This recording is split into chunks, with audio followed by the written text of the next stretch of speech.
What's going on YouTube? It's your boy JJ here, back with some more Pokemon Brilliant Diamond. Last time we beat the Pokemon League, becoming the Sinnoh League champions, and we're here in Professor Rowan's lab because even though normally after you beat the Pokemon League, you end up back in your hometown, however, because of a small issue, I had to go, of a recording issue, I kinda went over here to Professor Rowan's lab here first, and already got the National Pokedex. I also already got the Poke Radar, and Oak's letter from the Mystery Gift event that's available now as of recording this. I do apologize for that, but I already live in a place that has a lot of interruptions when recording, so I can't really be able to do all that without a few mix-ups here and there. So again, I heavily apologize, but at this point of the series, the main story is done, so all that's left is really the post-game. Speaking of which, Rourke is here, and something that's a bit new in this game actually. He's gonna mention that because we're the champion, the Sinnoh gym leaders will be available in their gyms for rematches. These rematches involve them having higher level Pokemon, including some that are not available in the Sinnoh region, mostly. I also did mention I got the Poke Radar. The Poke Radar is a unique item available in only Sinnoh and Kalos, I believe, that allows you to encounter specific Pokemon that are not natively in that region, in encounters that are different from wild encounters in the grass, but it's weird, but I'll probably show it off later on. But for now, the other main objective was to get to this boat over here in Snow Point City, and this sailor here will take us to a place called the Battle Zone, which we'll be heading to now.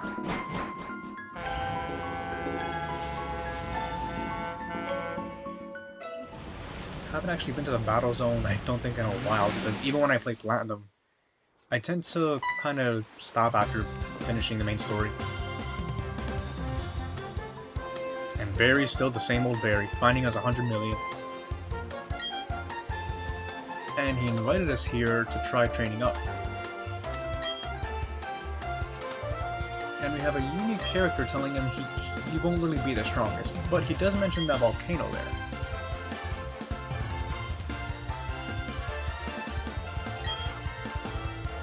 And he mentions a place called the Battle Tower. This guy's name is Buck.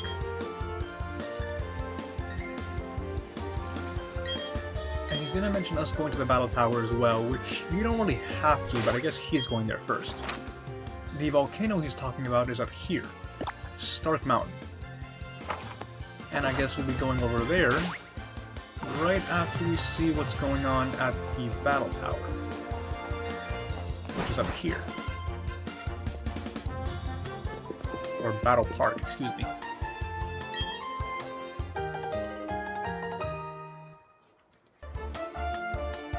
I missed the Battle Frontier. I think we pretty much have the gist of how the Battle Park works, because it's pretty much just the Battle Tower.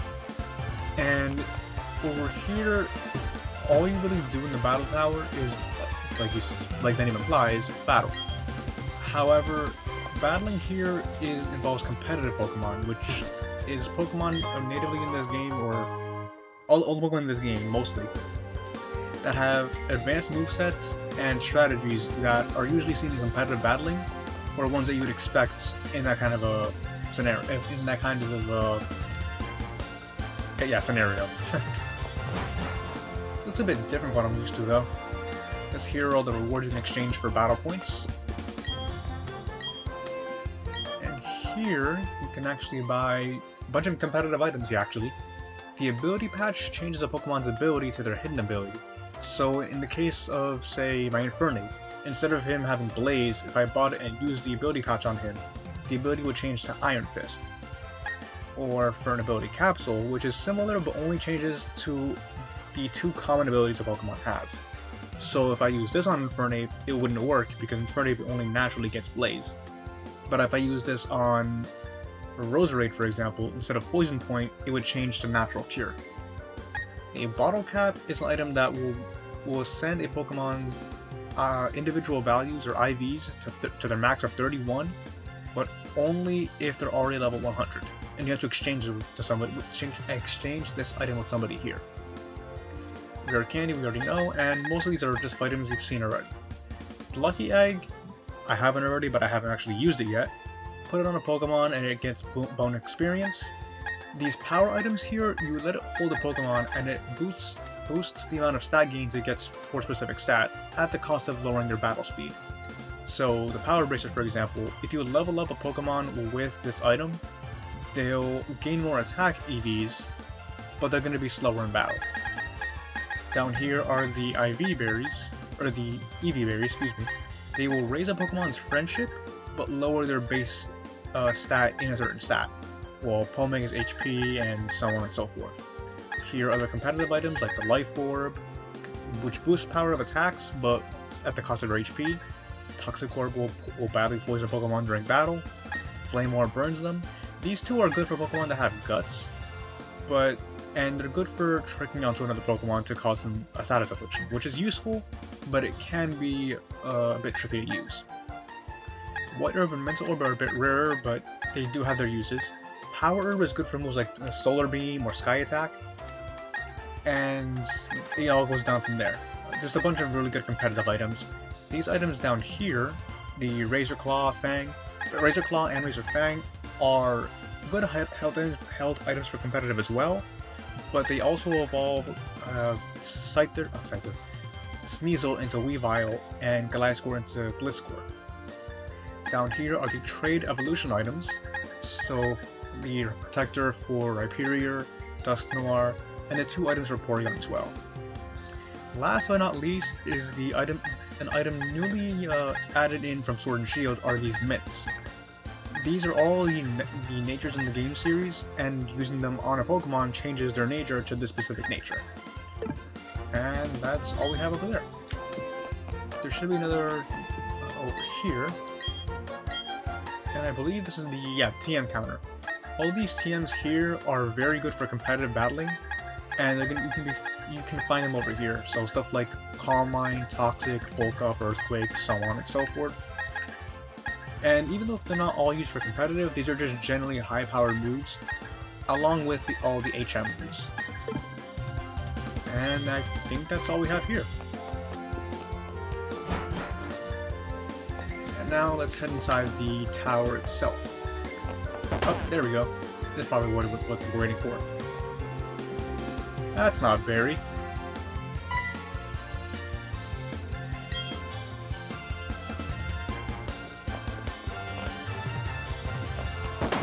There it is.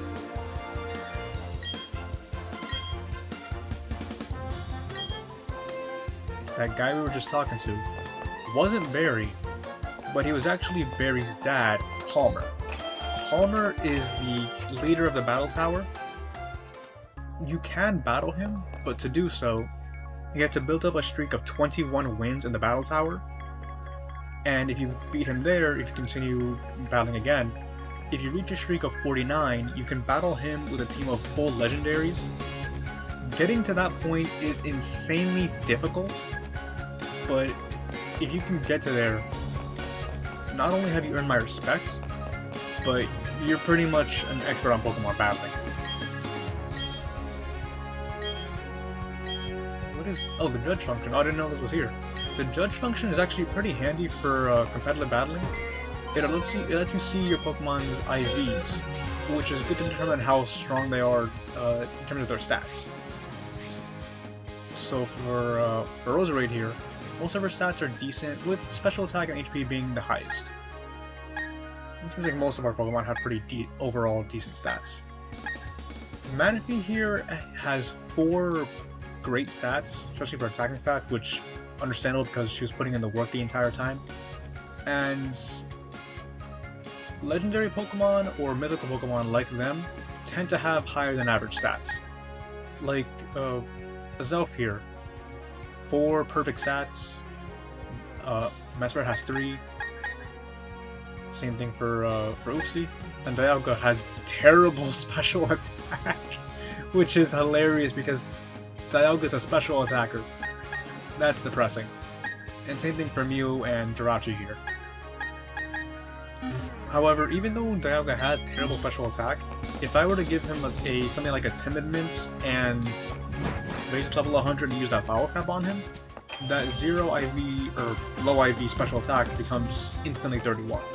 So that's how the Bottle Caps work. So even though Pokemon can be seen as bad outright in the beginning, if you know how to raise them and use the items correctly on them, you can have a strong force in your hands, if you know how to use the items and everything that's around this area.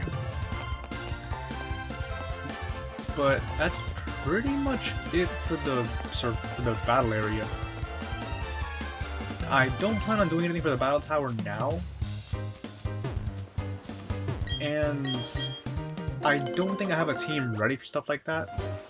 I might raise a team to show it off, but I would have to make one from scratch. So that's a bit of a problem, but it is what it is, and I'll probably find a way to do that at some point. I at least want to show it off one time. But the reason I showed off all the stuff in the battle tower is just to kind of explain how it functions and just to move the post-game story along. But we've already visited Barry and talked about Palmer. And we can go into the east, but I want to go to the north first. Right after picking all these berries here, because it's been a while since you picked some berries. It's been a while since I played this game, actually, too. So, what I plan to do for the post-game, while I'm here, actually, I want to go around the post-game area here. Now that I have the Oak's letter, I will also be showing off the routes 225 and 224, or just route 224, I guess, and show off what that has for us. And I can show off Ramanas Park as well, because that's officially open as well. There's also the gym leaders, and there are 2 versions of the Elite Four rematches, and I'll try showing them both off if I can. So we do have a fair bit of stuff available to us now, and it might take some time to show off every little thing, but I'm gonna try my best to cover everything. And I figure that the Survival area and all the areas connecting to it were the best places to start. And one last thing before I continue on is that we went through the entire game with just the good rod, because here is the super rod. I have no idea why they locked it behind post-game, but they did. And it's rather infuriating, honestly. But it is what it is. And now we can finally move on ahead to Route 225. This route... Oh, I'm so thankful we don't need HMs for this area anymore. There's a fair few amount of HMs you would need to fully traverse this area, including stuff like Rock Climb, Cut, and Surf. And I believe Rock Smash too. So having the HMs how they are now is super helpful. And here we're encountering a Rattata, a Pokemon that we've never seen before and is only in the post-game. Now that we've had the National Dex, there are a ton of Pokemon that are only available to us now after getting the National Pokedex. Do I not have any? We don't have Pokeballs. Okay. But I'll use a quick ball since I bought a ton of them.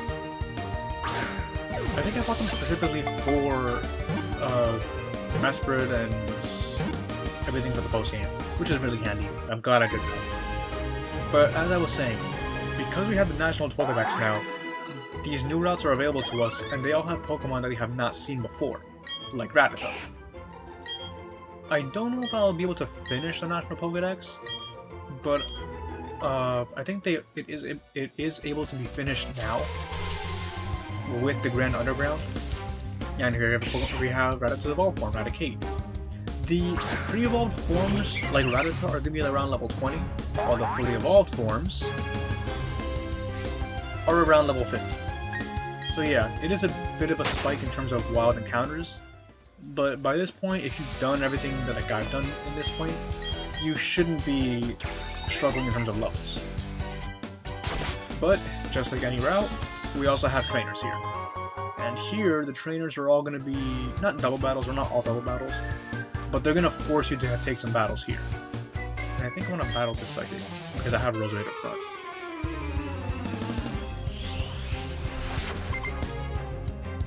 I believe she has a Slowpoke? Yeah, Slowpoke and Slowbro.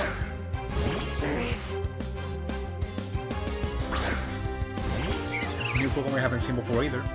But I believe Slowpoke is exclusive to Pokemon from Shining Pearl, level 51.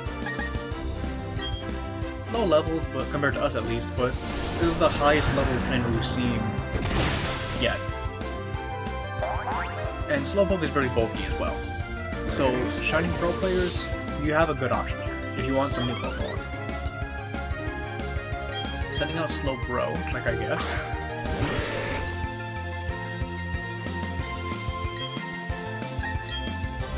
And I think it should still go down to a Gary Drain.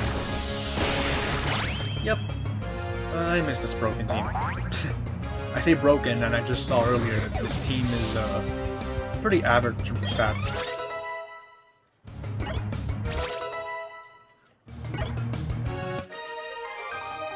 And that's one trainer down. I might cut out some of the other trainers in this area because this route is pretty big, and there are pretty sizable amount of trainers here. So, if anything, I'll cut out any Pokemon that we've seen before. But it's kind of hard to avoid that because a lot of these trainers have new Pokemon. So, I suppose what I'll do, if anything, I don't want to like cut this episode here right after these battles are done. But some of these trainers are unavoidable.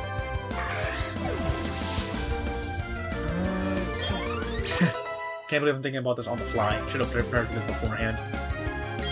Skarmory. Skarmory's Steel and Flying. We'll stick with Manaphy here. A lot of my team's actually unprepared for Skarmory. Well, to be fair, Skarmory's an amazing Pokemon. It's really, really good. Fire beats it, but it's very physically bulky, so it can be a bit of a hassle to take down, especially when it's built competitively. And it lived to Scald. That's how good it is. To be fair, that's our negative special attack nature playing into effect again. Why did it have to be Jolly? Or Adamant, whichever one it is. Too lazy to check right now. Could have also done these as double battles, but I'm lazy. But those two trainers are down. I think this is the first time. No, we've battled ranges before. What am I talking about? This is a Bird Keeper, I believe. Yeah. But as you've seen by now, a lot of these trainers are in the high or low 50s, and some of them tend to actually go up from here. Farfetch'd. Farfetch'd can be dangerous because of the item called the Leak, which raises its critical hit rate, and its Galarian form evolves to Surfetch, which is pretty good, but it's not good enough to stand up to Roserade. Press F for Farfetch'd. And Swellow. We'll let Snorlax in, give him a level up here.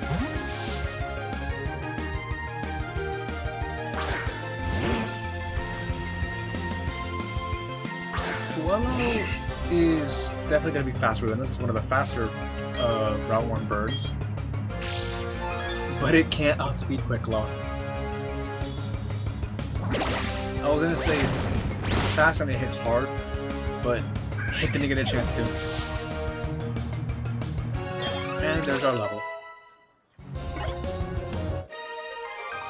And that's the three trainers down.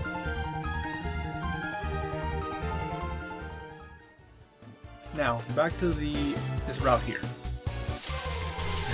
There are some new Pokemon available here, obviously, just like Bayonet here. The way this post-game set up the National Pokedex, every Pokemon that is not a mythical Pokemon is available either by the Grand Underground, these wild encounters here that are open to us now, the Poké Radar, and another thing that I'll cover in a later episode. Normally, knockoff would not be a good move, but because it's been buffed ever since Pokemon X and Y, it's been really good. Sucker Punch too.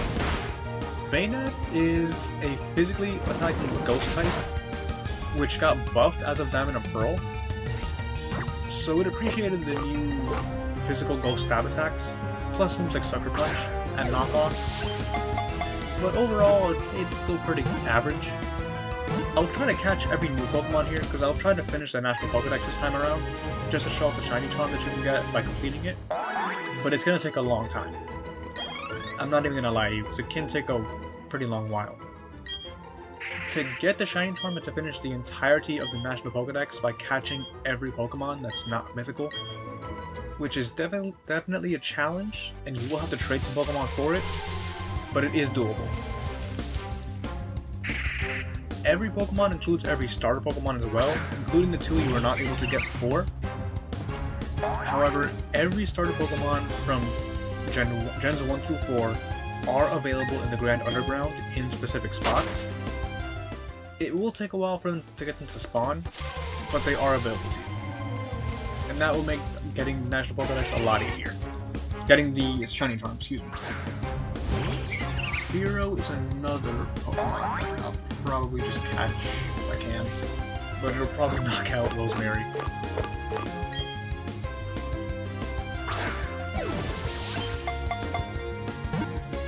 I catch it though. There we go.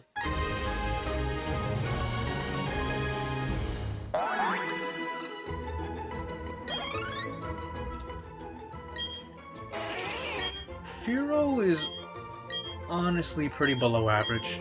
There's another normal flying type that it's better than it in its own region, and if you really want some good flying types, I'd recommend that or Staraptor, because they're probably the two best normal flying types in the game. Swallow too, maybe. That body of water I walked past, that's the surfing location above that Psychic, which I skipped over. It's just a shortcut to this area here.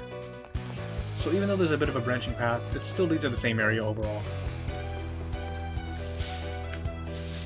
No hidden item here? I asked for that. Earlier we did see a Rattata and Raticate. Just like Fearow, I believe we can encounter Spearow here as well, but they're a bit rarer. And even then, there is a Pokemon we can catch sometime soon. Well, Ditto, if we can find a Ditto, is available, but I just don't remember where exactly. And it's really good for cleaning the Pokédex as well. The new Pokemon pretty much take up the majority of this route. However, we will find ones we're familiar with, like I believe Staravia and Vivero are in this route, but I believe at certain times of day. But they are still here.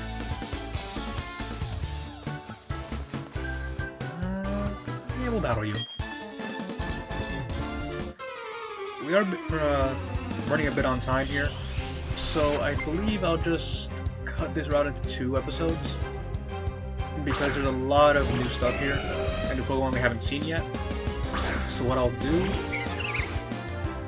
that we did see a house up ahead, so I'll probably head over there and end the episode in there. This Donphan might have Sturdy though, so it could live through that. It does. I'm sure Donphan appreciates the buff Sturdy. Gonna use Earthquake. Rock Tomb.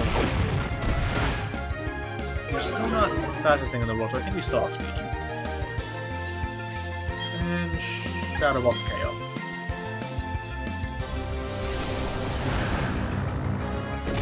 Yeah, level 55, so these trainers are definitely getting up there in levels. They're not gonna be steadily increasing up to the 60s. They kind of linger around the mid to high 50s, but they can be a challenge if you're not prepared. Revive there, always appreciated. And kinda there, kinda can't run away now. I think this will be the last trainer for this episode. Rodolfo! with a Ligatone. Ligatone is actually in the Platinum Pokedex, which I believe I've said before, and is usually encountered on Lake Ballard. And I believe it's either a Swarm or a Pokeradar encounter, so you are able to get it now if you want one. And as you can see here, they can be fairly bulky. Not the strongest Pokemon in the world, but they have their uses. And they can hit decently hard, especially if it's a critical hit. I used that this time. Down it goes.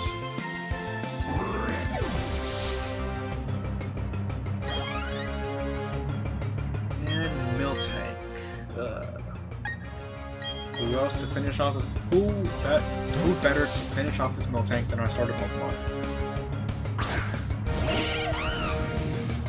Now, if it lives a close combat, I will have egg on my face.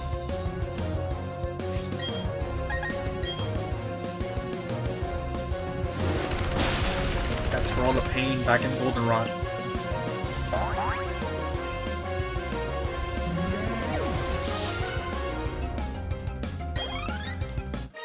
And Rodolfo's down.